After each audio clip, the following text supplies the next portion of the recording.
Shrimati Diya Kumari ji, honourable deputy chief minister government of Rajasthan, colonel Rajyavardhan ji Rathore, minister of youth affairs sports government of Rajasthan, Shrimati Manju ji Sharma, honourable member of parliament Jaipur, Shri Ramcharan ji Bora, पूर्व सांसद, Shri Rajendra Singh ji Rathore, former leader of opposition, lieutenant general Manjinder Singh ji, AVSM, YSM, VCM, and Major General R.S.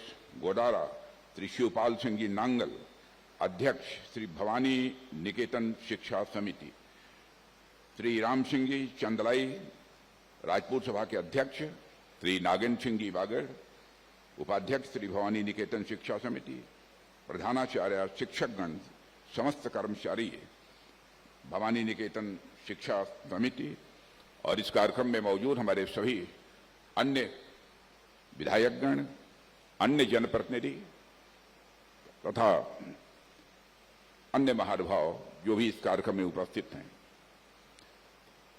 साथियों, मेरे लिए यह सौभाग्य का अवसर है कि सैनिक स्कूल के इनागुरेशन के अवसर पर मैं आप सबके बीच यहां पर उपस्थित हूं।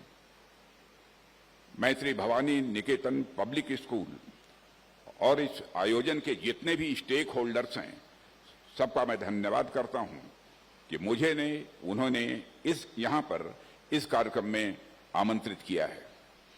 आपके बीच आना मुझे अच्छा लगा क्योंकि मैं खुद एक शिक्षक रह चुका हूं, इसलिए शिक्षण संस्थाओं में जाना मुझे स्वाभाविक रूप से बेहद पसंद है। साथियों, राजस्थान का जहां तक प्रश्न है, राजस्थान ऐतिहासिक रूप से भारत के इतिहास का यह केंद्र रहा है। सिंधु सभ्यता से लेकर आधुनिक युग तक ऐसा कोई काल नहीं रहा है जिस काल में इस क्षेत्र में भारत के इतिहास में अपनी भूमिका न निभाई हो। यह धरती सिर्फ वीरता के लिए ही नहीं जानी जाती, बल्कि अनोखी संस्कृति के लिए भी यह धरती जानी जाती है। उनमें भी विशेषकर यदि मैं जयपुर की बात करूं तो यहां की इमारतें, यहां की संस्कृति और यहां के पर्यटन स्थल इतने लोकप्रिय हैं कि यदि भारत घूमने के लिए कोई भी प्रवासी आता है तो जयपुर आना वह बेहद पसंद करता है और जयपुर की वह यात्रा करता है। साथियों, राजस्थान की इस बूंद पर महाराणा प्रताप, पृथ्वीराज चौहान, महाराजा सूरजमल और सवाई जय सिंह जैसे शौर्य और पराक्रम के अनेक प्रतिनिधियों ने जन्म लिया है। यह वीर प्रसूता धरती है। अपनी मातृभूमि की रक्षा करना और उसकी रक्षा के लिए अपने प्राण तक न्यौछावर कर देने का जो संकल्प है, वह संकल्प इस भूमि के कण कण में रचा बसा हुआ है। मुझे पता है कि रोजाना सुबह सुबह यहां नौजवान उठकर दौड़ लगाते हैं ताकि वो सेना में जाने लायक फिट हो सकें और उन्हें राष्ट्र की सुरक्षा करने का एक सुनहला अवसर प्राप्त हो। देश प्रेम की ऐसी भावना से ओतप्रोत यहां के बच्चों के लिए तथा उन्हें भारत की सैन्य सेवाओं में जाने के लिए उचित मार्गदर्शन देने के लिए यह सैनिक स्कूल किसी वरदान से कम नहीं है। मैं पुनः इस भवानी शिक्षा निकेतन समिति द्वारा संचालित इस शिक्षण संस्था के प्रति हृदय से इस सम्मान की अभिव्यक्ति करता हूं। साथियों, आप सभी जानते हैं कि हमारे प्रधानमंत्री जी की प्रेरणा से सरकार ने देश में 100 नए स्कूलों की स्थापना का लक्ष्य रखा है। आप में से अनेक लोग यह सोच रहे होंगे कि देश में तो पहले ही कई सैनिक स्कूल रहे हैं, ऐसे में 100 नए स्कूलों की स्थापना को इतने नए तरीके से और इतने अलग तरीके से क्यों देखा जा रहा है। इस पर मैं कुछ बातें आपके सामने यहां पर मैं रखना चाहूंगा। दरअसल देश में अब तक जितने स्थापित सैनिक स्कूल रहे हैं वह एक विशेष तरीके से संचालित हो रहे थे। वे सैनिक स्कूल केंद्र सरकार और राज्य सरकार के सम्मिलित प्रयासों से ही स्थापित होते थे और उनके सम्मिलित प्रयासों से भी वह चलाए जाते थे। राज्य सरकार भूमि का आवंटन तथा इंफ्रास्ट्रक्चर का निर्माण करती थी और केंद्र सरकार अपनी बाकी अन्य भूमिका निभाती थी। देश में जितने पुराने हमारे सैनिक स्कूल हैं सब इसी पैटर्न पर चल रहे थे।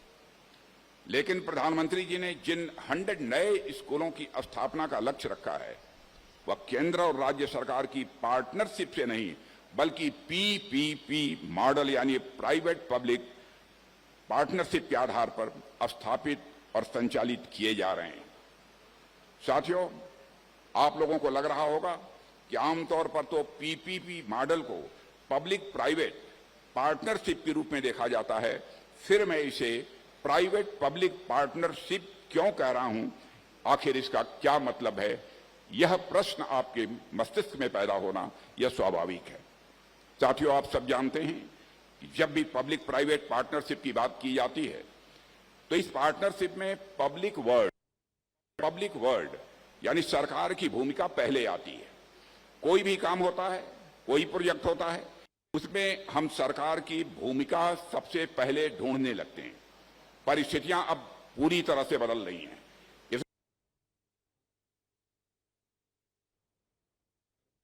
इसे प्राइवेट पब्लिक पार्टनरशिप समझता हूं, इसीलिए पहले शब्द का हमने प्रयोग नहीं किया, पहले हमने प्राइवेट शब्द का प्रयोग किया।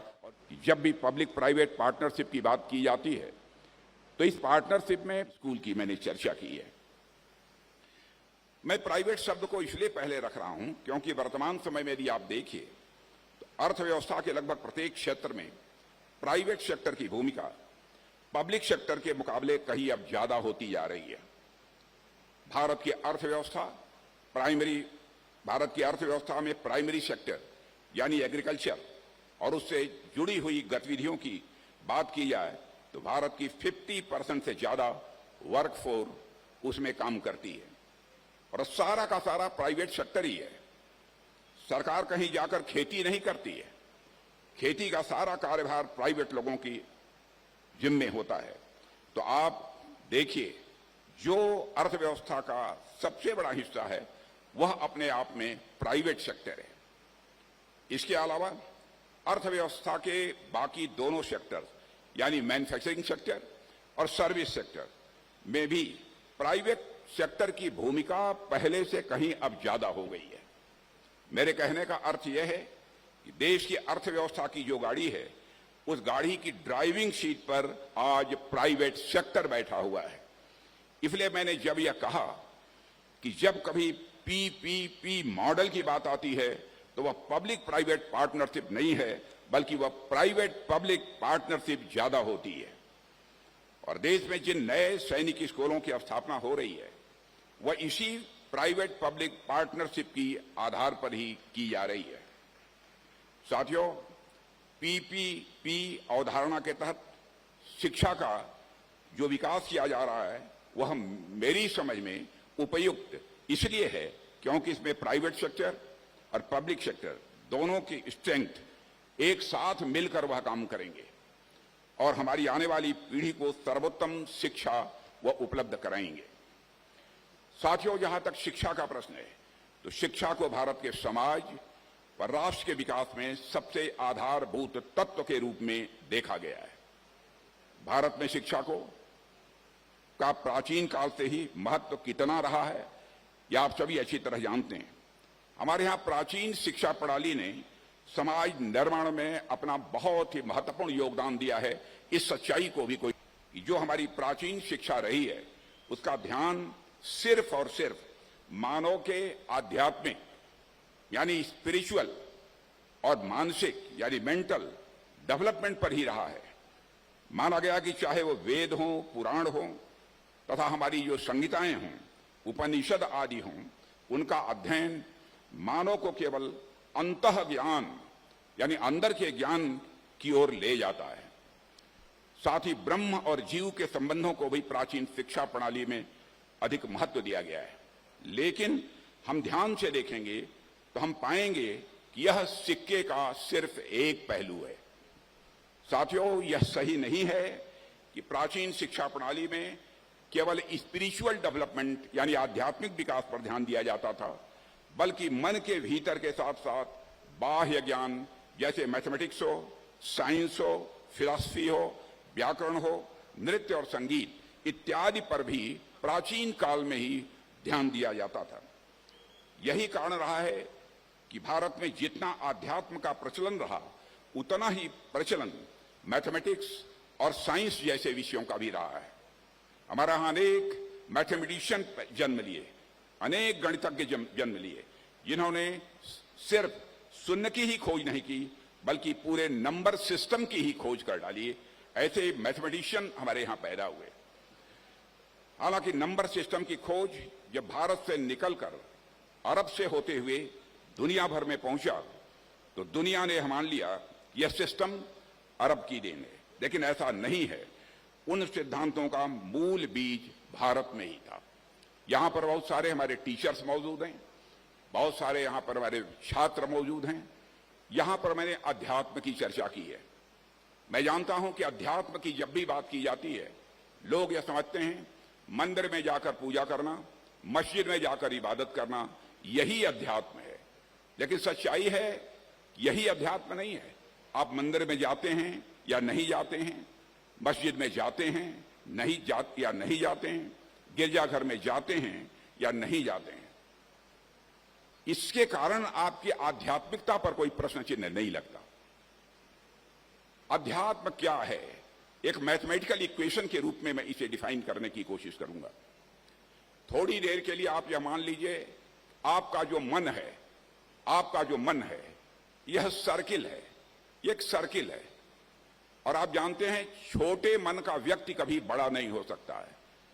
और हमारे आदरणीय अटल जी कहा करते थे, छोटे मन का व्यक्ति कभी बड़ा नहीं हो सकता है और टूटे मन का व्यक्ति कोई खड़ा नहीं हो सकता है। मेरे बहनों भाइयों, यह मन जितना छोटा रखोगे आप, उतना ही आपकी जीवन की कठिनाइयां, आपके जीवन में कष्ट बढ़ते चले जाएंगे। जैसे जैसे आपका मन बड़ा होता चला जाएगा, मन का कोई आकार नहीं है, लेकिन मन जैसे जैसे आप बड़ा करते चले जाएंगे, आपको सुख की अनुभूति, आनंद की अनुभूति बढ़ती चली जाएगी। और एक जीवन में क्षण वह आएगा जब आप परमानंद की प्राप्ति करेंगे। मन बड़ा करने का यह महत्व होता है। मैथमेटिकल इक्वेशन में इसे डिफाइन करना हो तो मैं बच्चों से कहना चाहूंगा, मैथमेटिक्स वो पढ़ते होंगे, let us consider that your मन इज ए सर्किल। सर्किल है तो उसकी परिधि होगी, उसका सर्कमफेरेंस होगा।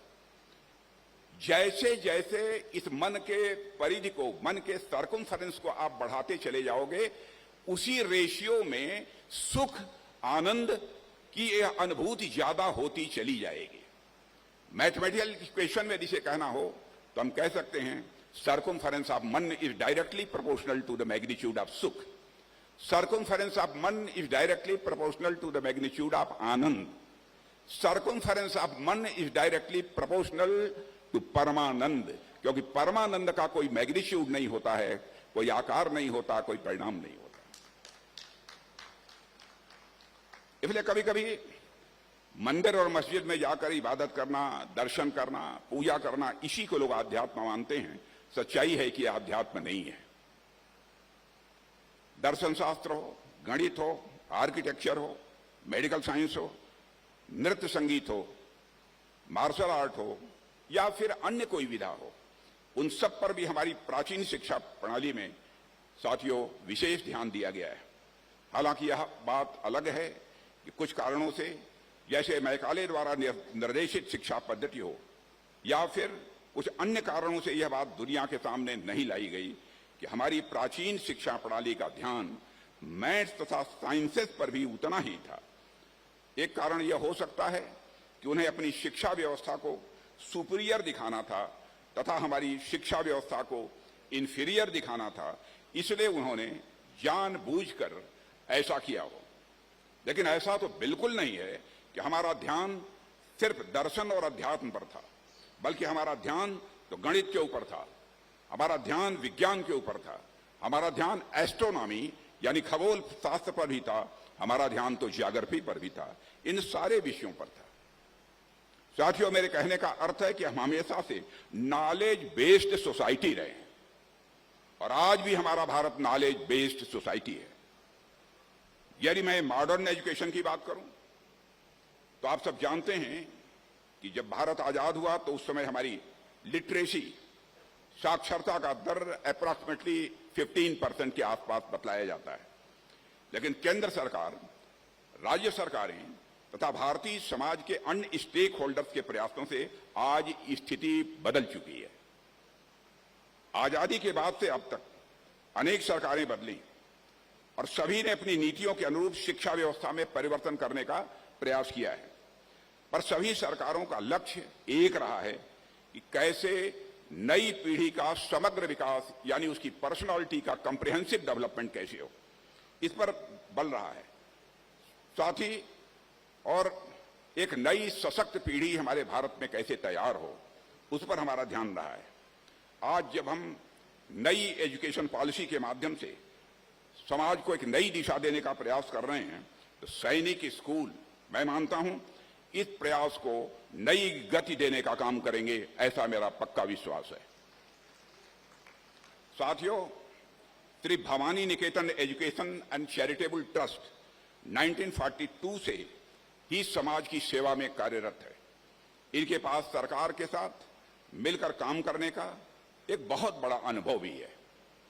50 एकड़ में फैला हुआ, जो मुझे जानकारी दी गई है, लगभग 50 एकड़ में फैला हुआ यह परिसर निश्चित रूप से मैं मानता हूं यहां के विद्यार्थियों के पर्सनालिटी के कंप्रिहेंसिव डेवलपमेंट के लिए एक सर्वाधिक उपयुक्त स्थान है। इस सैनिक स्कूल की स्थापना अपने आप में कई कारणों से महत्वपूर्ण है। एक का जिक्र तो मैं आपसे कर ही चुका हूं कि जिस प्रकार राजस्थान के युवाओं में देशभक्त की प्रेरणा है, राष्ट्र की सेवा करने का उनके अंदर जज्बा है, उसको यह सैनिक स्कूल एक गाइडेंस प्रदान करेगा, ऐसा मेरा विश्वास है। साथियों, सैनिक स्कूल्स विद्यार्थियों को सिर्फ किताबी जानकारी ही नहीं देते, बल्कि सैनिक स्कूल्स विद्यार्थियों के अंदर वैल्यूज के प्रति कमिटमेंट, मूल्यों के प्रति प्रतिबद्धता, विद्यार्थियों के अंदर मूल्यों का समावेश, यह कराने की भी कोशिश करते हैं। अनुशासन, देशभक्ति और साहस जैसे वैल्यूज, मूल्य सैनिक स्कूल अपने विद्यार्थियों में भरते हैं। इन मूल्यों के कारण विद्यार्थियों के व्यक्तित्व का जो एक सर्वांगीण विकास, एक कंप्रिहेंसिव डेवलपमेंट होता है, वह उन्हें देश में को आगे ले जाने के लिए स्वाभाविक रूप से प्रेरित करता है। साथियों, स्वामी विवेकानंद से लेकर महात्मा गांधी, डॉक्टर अंबेडकर, सर्वपल्ली डॉक्टर राधाकृष्णन जैसे महापुरुषों ने शिक्षा का जो स्वरूप अपने समाज के सामने उन्होंने रखा था, उस शिक्षा की ओर आगे बढ़ने में सैनिक स्कूलों में अपनी बहुत ही महत्वपूर्ण भूमिका का निर्वाह किया है। हमारे सैनिक स्कूलों ने देश को अनेक बड़े बड़े व्यक्तित्व दिए हैं। यदि मैं बहुत पीछे न जाऊं तो हमारे वर्तमान इस समय के हमारे army chief general Upendra Dwivedi और navy chief admiral Dinesh Tripathi Sainik school से ही इन्होंने अपनी पढ़ाई की है। ऐसे हमारे आर्मी में ही नहीं, आर्मी के बाहर भी बहुत सारे लोग मिलेंगे जिन्होंने कि सैनिक स्कूलों में अपनी पढ़ाई की है। इसके अलावा भी अनेक उदाहरण हैं जो लोग सैनिक स्कूल से पढ़े हैं और दूसरे क्षेत्रों में कैरियर अपनाकर भारत की आज वो सेवा कर रहे हैं। साथियों, वैसे तो बाकी स्कूल्स की तरह सैनिक स्कूल से पढ़े हुए छात्र छात्राएं आगे कोई भी कैरियर चुन सकते हैं। उनकी यदि इच्छा है तो वह आर्म फोर्सेज में जाकर राष्ट्र की सेवा कर सकते हैं या फिर राष्ट्र की सेवा के लिए किसी और माध्यम को वह चुन सकते हैं। सिविल सर्विसेज में जा सकते हैं, डॉक्टर, इंजीनियर, बैंकर या किसी और सेवा को भी वह अपना सकते हैं। वो चाहे किसी भी सेवा में जाएं, लेकिन मुझे पक्का विश्वास है उनके सैनिक स्कूल की लर्निंग्स, उनके सैनिक स्कूल की जो सीख है, सदैव उनके अंदर विद्यमान रहेगी, ऐसा मेरा पक्का विश्वास है। साथियों, छात्र भले ही सैनिक स्कूल से निकल जाएंगे, लेकिन सैनिक स्कूल उनके भीतर से कभी नहीं निकलने वाला है, ऐसा मैं मानता हूं। यहां से निकले हुए विद्यार्थी जीवन के किसी भी क्षेत्र में जाएंगे, उनमें अनुशासन उनकी सर्वोच्च प्राथमिकता होगी। वह हर काम को समर्पण भाव के साथ करेंगे। साथियों, इस स्कूल में शिक्षा ग्रहण करने वाले बच्चों से भी मैं बात करना चाहूंगा कि अभी तो आप अपने माता पिता और अपने टीचर्स के संरक्षण में हैं, आपको हर चीज बिना खास मेहनत के उपलब्ध हो रही है, पर आगे आने वाले जीवन में आपको अनेक प्रकार की चुनौतियों के लिए खुद को तैयार करना ही होगा। आपको मेहनत करनी होगी और अपने लक्ष्य की ओर लगातार आपको आगे बढ़ना भी होगा। सैनिक स्कूल में आप जितना तपेंगे उतना ही नखर कर आप दुनिया के सामने आएंगे, इस सच्चाई को कोई नकार नहीं सकता है। आप मेहनत करने से कभी मत कतराइएगा, यह मेरा आपको आग्रह है। साथियों, आपको राष्ट्र कवि रामधारी सिंह दिनकर जी की यह लाइनें मैं समझता हूं बहुत सारे लोगों को याद होंगी कि वसुधा का नेता कौन हुआ, भूखंड विजेता कौन हुआ। वसुधा का नेता कौन हुआ, भूखंड विजेता कौन हुआ। अतुलित यश क्रेता कौन हुआ, नव धर्म प्रणेता कौन हुआ। जिसने न कभी आराम किया, विघ्नों में रहकर नाम किया है। यह जो है राष्ट्र कवि रामधारी सिंह जी दिनकर की यह कविता है। मैं समझता हूं कि यह कविता हम सभी को इंस्पायर करने वाली है, हम सभी के लिए प्रेरक है। यह कविता हमें यह भी संदेश देती है कि यदि जीवन में आगे बढ़ना है तो आपको जी तोड़ मेहनत करनी ही होगी। आराम से काम नहीं चलने वाला है। यदि आपको इस दुनिया के आकाश में सूरज की तरह चमकना है तो सूरज के जैसा आपको तपना भी पड़ेगा। यह बात भी हमको अच्छी तरह से समझनी चाहिए।